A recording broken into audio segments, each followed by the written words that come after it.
Hello and welcome one and all, I am Old School Gamer 1971. A special shout out to Millie and Lloyd. Hope you're all having a great day and are staying safe. Today's subject matter is Old School Top 10's RPG 2021. Before we begin, if you enjoy the video, give it a big thumbs up, like, and if it pleases you, check out my channel and subscribe. So without further ado, and so a new year and some new top 10s. I thought I would start with one of my favourite genres, role-playing games. My love of these games came through the first two Final Fantasies and Shining in the Darkness. Through the years, these games have grown and evolved into what we play today. I've watched it go from an acquired taste to the mainstream, with several big titles releasing last year, with games such as Assassin's Creed borrowing from the RPG genre. The Western RPG becoming more predominant. Man, there is a lot to choose from. So let's raise a glass to those games that made us put swear words as names, seeing what we can get away with. Come on, we've all done it. And so we start with number 10, Langrisser 1 and 2. Came to the PlayStation 4 in 2020 and was developed by Kara Arni. I was late to the party with this series. I played this on emulator and I fell in love with it. It was during the PlayStation 2 era, only to find out there was a remake for the original PlayStation, as it originated on Mega Drive. And I bloody missed it. Me, a fan of RPGs from that era. I was well happy to get this collection for the PlayStation 4. Set in a fantasy world, this game also fits rather snugly into the strategy genre too. My number 9, Dragon's Dogma Dark Arisen, came to the PlayStation 4 in 2017 and was developed by Capcom. From the very first time I played this game, I knew I would platinum the game one day. If you look at some of my earliest videos, that is me getting the platinum, getting the speedrun trophy. First attempt pleased me greatly. Set in a fantasy world, this looks, feels and plays like a Witcher 3 light, and I mean that in a good way. I am always on the lookout for the sequel. Where are you? Moving on to number 8, Cat Quest 2, came to the PlayStation 4 in 2019 and was developed by the Gentle Bros. So how does this game end up on a list like this? This is an addictive 2-player cooperative RPG with both cats and dogs worlds this time. Action based combat, some dungeons you will have to grind your way through to beat them. I really enjoyed the first game and look forward to grinding my way through this at some point. No, this is not AAA. What it is great fun at a reasonable price. Number 7, Kingdom Hearts 3, came to the PlayStation 4 in 2019 and was developed by Square Enix. This series never really appealed during the PlayStation 2 era. Yes, I was a narrow-minded a-hole at the time.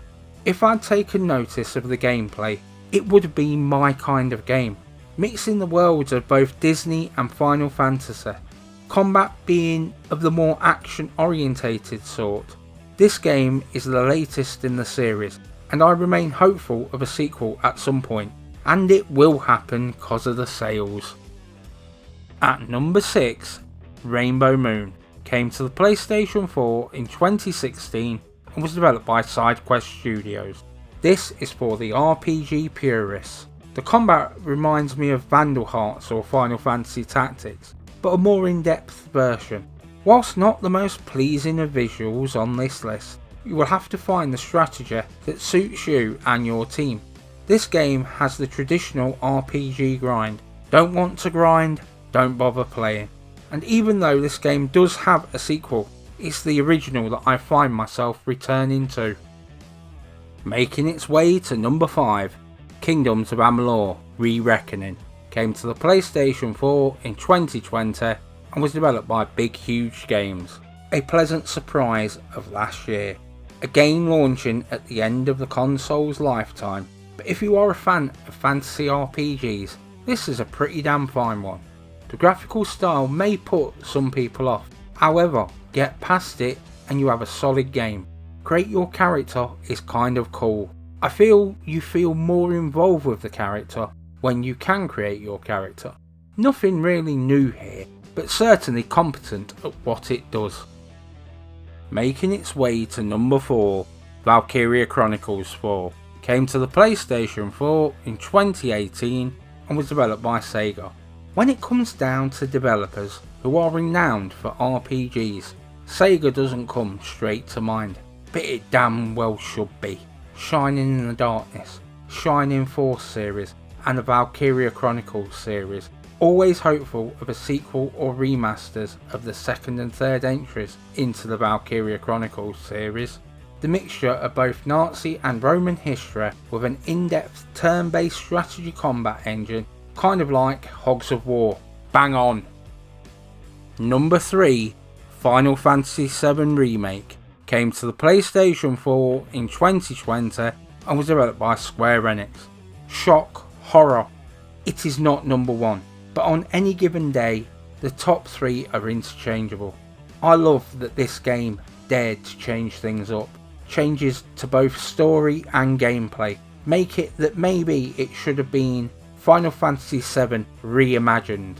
Understanding that if they had redone the whole game, this would have been several more discs. Now with the PlayStation 5, the second game will just be awe-inspiring. Tick tock, tick tock.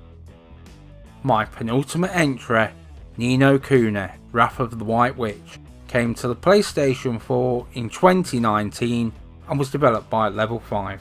This is one of my favourite RPGs of all time, whether it's the Welsh sounding fairy or the charming story of a boy trying to save his mother who died trying to save the boy. This is a traditional RPG with Studio Ghibli doing the art style.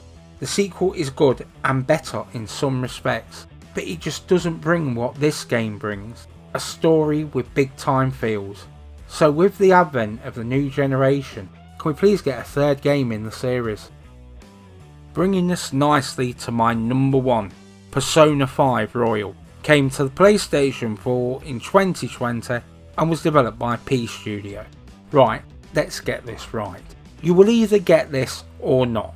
Be prepared for around 200 to 300 hours to put into this game. This is a redesigned Persona 5 with an extra term for those who make the right choices. The combat is traditional turn-based. This game has bosses, and they are weird as hell, and that is coming from me. The game also has a time management element. This is how you will shape your party / character. I would love to see some remakes or sequel make their way to PlayStation 5. When you have a cat that can turn into a van in an alternate dimension, you know it's a JRPG. You know what? I'm okay with that.